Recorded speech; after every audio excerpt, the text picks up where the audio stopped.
Welcome to another podcast of Adeel Pirzada podcast. Today, as usual, we got a really exciting topic to discuss. But before we dig into that, I want to introduce my co-host, Mr. Kevin. Hey, what's going on, everyone? Glad to be here, Kevin with Pircon. Glad to be here with you on this Friday evening. Thanks, Kevin. Let's get it. Yeah, thank you for your time, and thanks everyone who's watching. Thank you for your time, for actually giving us your time and listening to us. We appreciate it. The reason for this podcast is to just spread knowledge and information for people, who want to grow and build something, right? Want to do something with construction and real estate. So, today we're actually continuing to our topic of duplex construction semi-detached. And we discussed 5 things that you need in order to have a semi-detached house build. And then one of them is actually finding a right design team, right? Yeah, we're talking about designing your duplex today. Point number 2 in the 5-step how to build your duplex. Number 2, the first one we talked about last week is finding the right lot. Not a lot of viewers on that episode, kind of disappointing. But today is all about design. That's all good. As long as you're getting informed and you're learning, and I'm learning as I'm speaking and discussing. I'm downloading. For sure. Even one person gets benefited from this. Why not? It's something for someone. Yeah, today we had a very interesting week. We had a big top secret project that we're working on. A lot of units, and we did a little bit of talking to architects today. This week. Yeah. Talking to them, learning about them, seeing what their plans are, seeing how they work. We learned a lot. So we're at a stage 2 of this development, and this pretty much the 5 steps is not just for the semi-detached duplex home, is pretty much any type of construction.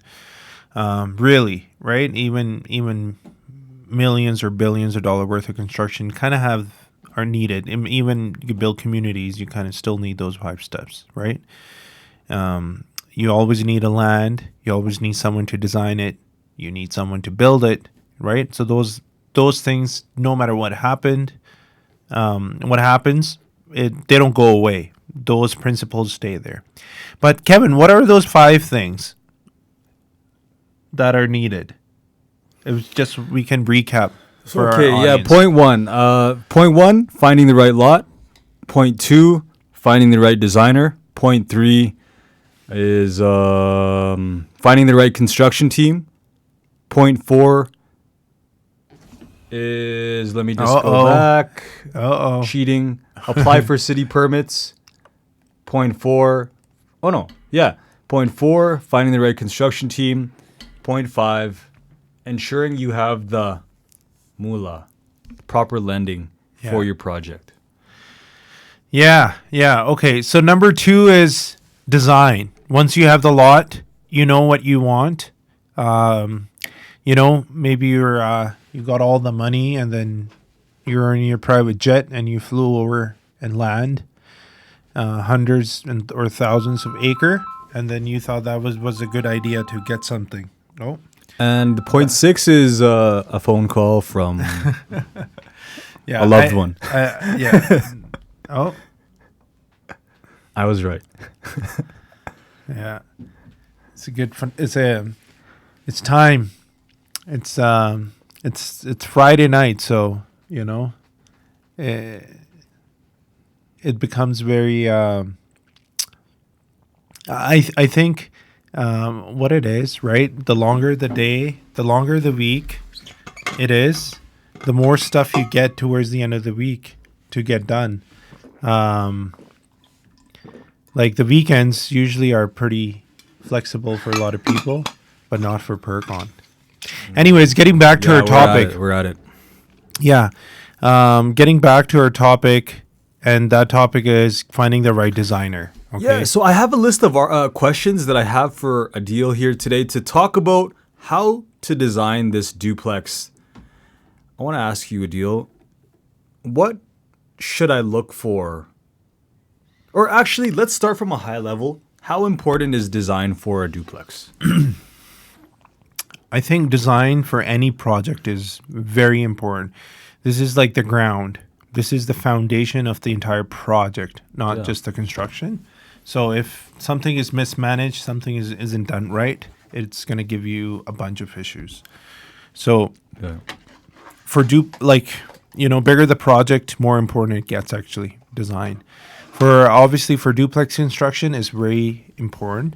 And so that is, what you want to have the right designer, right? The design team, after you find the land, the place you want the designer to be, you want to have the right people helping you, taking you through the process of what you need to get done. Because especially when you're not experienced, this is why you want someone who's very experienced in a good design team so they can look out for those things. And I guess, today we're going to talk about what are those things that you look for in a designer and in a design team. Now, what is in a design team? I know design teams can play a lot. I know design teams can include architects, and it depends on how big your development is as well. Design teams can consist of an architect, an interior designer, draftsman, engineers, consultants, civil consultants, structural consultants, landscaping consultants, mechanical and electrical consultants. So these are all these designers on this one team, and maybe one can do all of that for you. Maybe you need multiple moving parts if you have a big project. So what do you think about that? Yeah, Adeel? so a design team, basically architect is the most important person that you need in there. Now, for duplexes is actually quite easy. You don't need all those people, but Kevin is right. All those people are the design team or electrical, mechanical. But building a single family home or a semi-detached home, you don't actually, for single family, like I know for sure, and even the duplexes, that your architect is going to be able to do a lot of things. So one person actually is going to be able to help you out with a lot of things. So your initial design, and then your electrical, your your plumbing, and then your HVAC is pretty simple on that as well too. You would need a structural engineer, just to check on few things for the house because it's structurally supported. So, and then if you have the stairs, so you need the structural inspection for that and your foundation, so that's required. In most cases, I would say you need the geo as well, and then civil guys as well for your services, right? So that would be water, sewage, underground stuff. Yeah, and then grading, and then your landscaping is kind of tied into that as well. So for duplexes, actually, the requirements are a lot less. I would say the very basic, and then it only gets, complicated and gets more and more is involved as you go up. When you're looking at big projects, basically developing even a land like a multifamily, you need transportation studies done. You need, there are so many other things that you would require. Environmental studies are required. For pretty much all the big projects. For smaller, it really depends again where it's located. If there is any issues, in most cases you will be able to do environmental yourself in a way like there's a form and you just fill it out, right, for the information that's available. So there are things to look at. No, duplex, like I said, is pretty simple, straightforward. Some of the stuff that we deal with, we have to actually deal with each and individual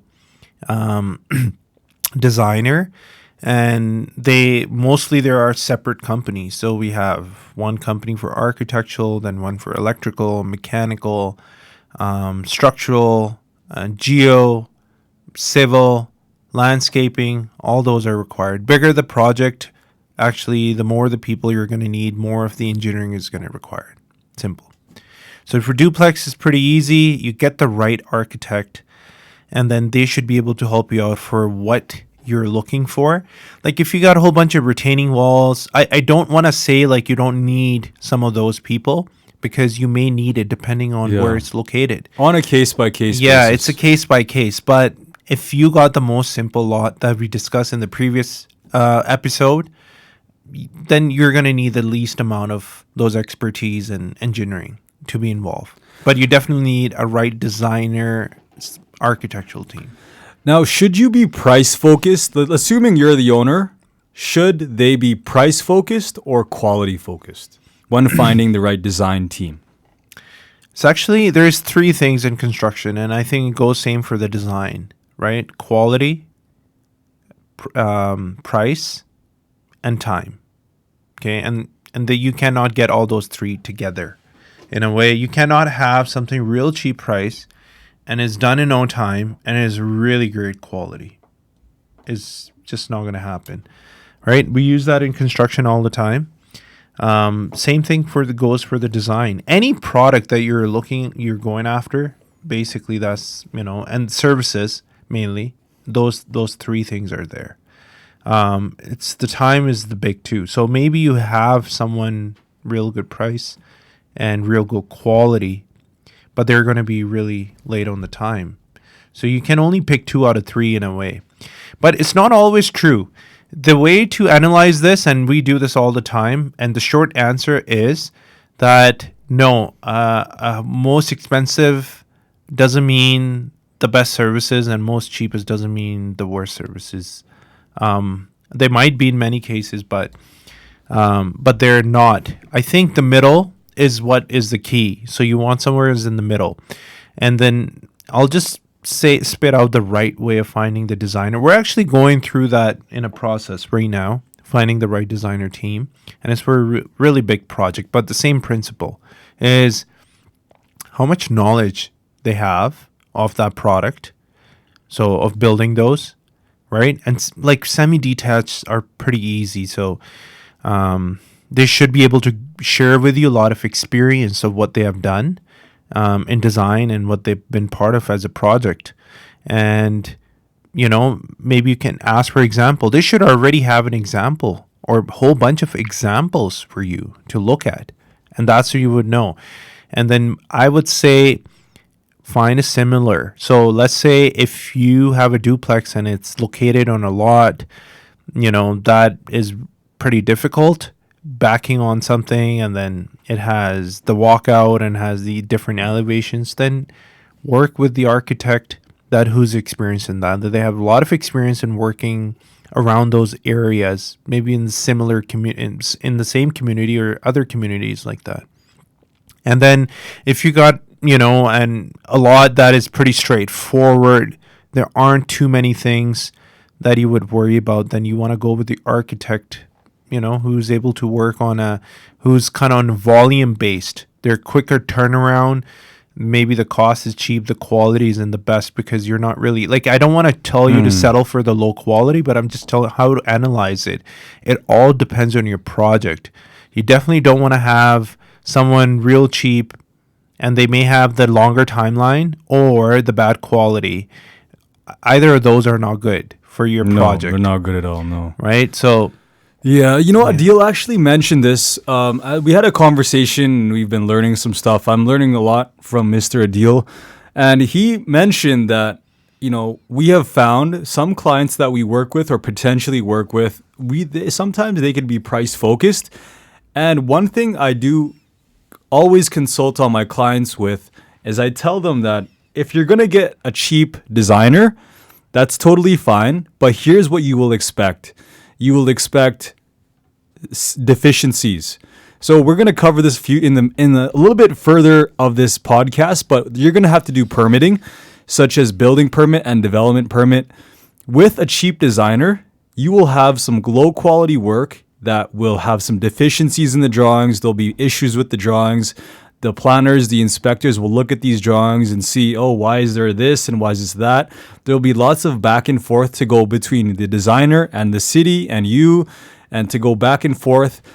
With that small amount you pay for the design, there is an allotted time that the project consultant will add to this project. Maybe they have budgeted 10 hours to do this project, to go back and forth.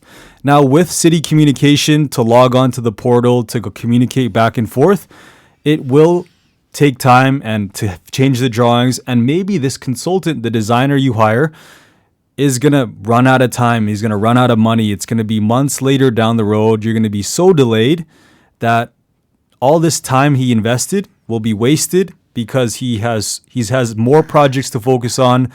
He already ran out of money in this project to spend on with you. He puts less time and quality and passion to help you getting approved. And it'll just cause problems later on. So big thing to know, cheap is not always good. Yeah. It has to be the right price. That's what I would look at. And so the easiest way to do that is that do your research, find the companies that have done similar work, and find 3 to 5 companies. I would say for duplex, for smaller projects, even less so, 3 and maybe 2 really good ones, and interview both or, all 3. And by interview, I mean discuss the project with them, share with them. You just burped. Yeah. I don't know what's going on. I think it's the gas from my water bottle for some reason. So share the design that you have in your head, something similar that you want, and see what they have done. If they've done similar project, what they would think it would look like, and maybe you can get a proposal from them. And once you get a proposal, then you can line up those 3 things and you can say, okay, well, who's doing the faster, who's the cheaper, and who's the better quality. And then you can only pick 2, like I said. So the 2 that you are more favorite to you, you should do that. Sometimes, honestly, I would say, and a lot of people make that mistake, is that let's say you get 2 bids or 3, and then the 2 guys are saying, yeah, they'll do it for cheap. They got a lot of experience, let's say, but yeah, they're super busy. They're going to take a lot of time. And then there are people that are saying, yeah, we'll charge a little extra, but we can get it to you right away. Really depends on the project. I would go with someone who can do it right away, because even right away doesn't mean right away. It takes time. There's a lot of back and forth in the process, especially if it's your first time. You don't know a lot of things. You're going to have to learn. You're going to have to understand. And then you're going to have to go through the process. And then you're going to have a lot of questions for them to answer you. And then you would have to make certain decisions. You will be given options in the process where you can only pick one. And then sometimes you need time for that. So allow a lot of time for those back and forth. And that's why time is very important. And you could almost miss out your project. What happens when you build projects not for money in a way, or not as if you're not in the industry, if you're not a home builder, if you're not a contractor, you don't assign numbers to a lot of things that actually cost you money, and time is the biggest of all. You don't ever put a dollar amount next to your time, but it takes you a lot of time to do this if you're doing this yourself. Now, if you got a team doing it, again, then it is worth giving them the money to do this for you. And that's why maybe they'll cost a little bit more than what you would want, because they will save you time. They'll take away your management time away from you, so they can do a lot of stuff for you and, save you time that way. Also, they can get it done sooner than later, and then also saving you time over on the project. Yeah. Speaking of time, as we go to the next question, we talked about before this podcast, we got to be 22 minutes on time. So just as I look onto the timer here, we have about 2 minutes left. It always go more than what we expect. It's my phone calls and burps and all those things, put a delay. Here's a big question that many people are asking is, what type of permits do we need? How long will they take to be approved? So 2 questions in one. Okay, perfect. Yeah, that's a good question. You need, depending on, so we're talking about something, this is ready to go. And like I said, for zoning, we'll have to do another podcast for another time. Just so, let's say you have the right zoning. And like I said, you found a lot, pretty straightforward. You're in the neighborhood and you like it. That's when you want to engage the designer, right? You're going to need, if it's already zoned, you're going to need 2 permits. You're going to need a development permit and a building permit. It's called DP and a BP. So a development permit is connected with the appearance of the house, where it's located on the piece of the land, how big it is, how big is the building, what's the height, what's the width, what are the windows like, what are the exterior finishing is like. They for sure need to know what kind of floor plans you got, inside. But it mostly to do with the outside. And the building permit, it's to do with the inside and the overall construction of the project, right? So that's where you need all the structural, the electrical, mechanical, all those people involved. At the development stage, which happens first, and then the building permit stage, at a development stage, you only need basically an architect. It's good to have your architect team or you to connect with everybody else that are involved, let's say a structural and civil, just to make sure that things are okay on that end as well. And like I said, if you have the right team of architects, they would be already doing that for you. So you wouldn't have to listen to that from me. You just find the right architect by searching the people that do and know this kind of stuff, that maybe you talk with. A lot of people don't advertise this stuff, but they know this, they do this. And you, let's say, come across and they are doing this. Gotcha. Right? So get to know them, go through the process, get the proposal. If you hopefully got the right person, then they will take you through the process from there. And just quick overview. What are the timelines for a development permit and what are the timelines for a building permit? So a development permit is usually, it takes the longest and then it has the more issues. So you need approval.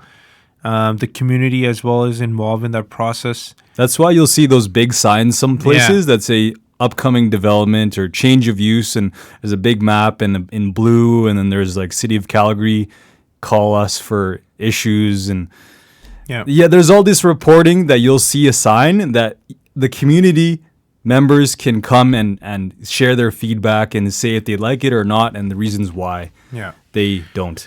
So a development permit could range anywhere from 3 to 4 months.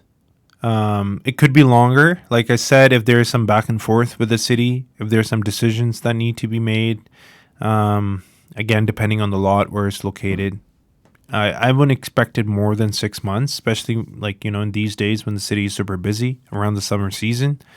And then building permit is once you have your development permit, then you can apply for the building permit. So that means if you have been working on your building permit package, the drawing, your architect, so it's ready to go right after the development permit. So you're looking about another month and a half for that. Gotcha. All right, everyone. Well, there it is. We've shared so much information on designing your duplex. For more reference, go check out our other podcasts that I'll be sharing in the show notes about learning about design and permitting and our process there. So I'll share the link to another podcast you can see as well. Let us know if you want to see any podcasts, or maybe you want to see perhaps a book or a guide. Maybe you want to see a PDF.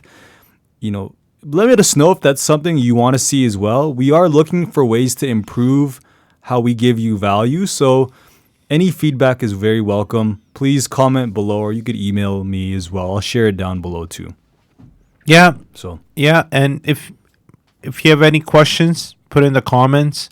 And if there is something you would like us to cover, something you want to know, that we maybe haven't discussed. Maybe your project is, something that you want it involves more stuff that, we got on our list. Do let us know, and we could cover that and kind of answer maybe those questions. Yes. Awesome, everyone. Thank you for tuning in to Adeel Pirzada podcast, episode 30. I think that was my 10th. Thank you. Wow. Awesome. I appreciate you. So polite over here. Huh? All right. Thank you, Kevin. Thanks, everyone, for joining and being here. Have a good weekend. Bye, everyone. Bye-bye.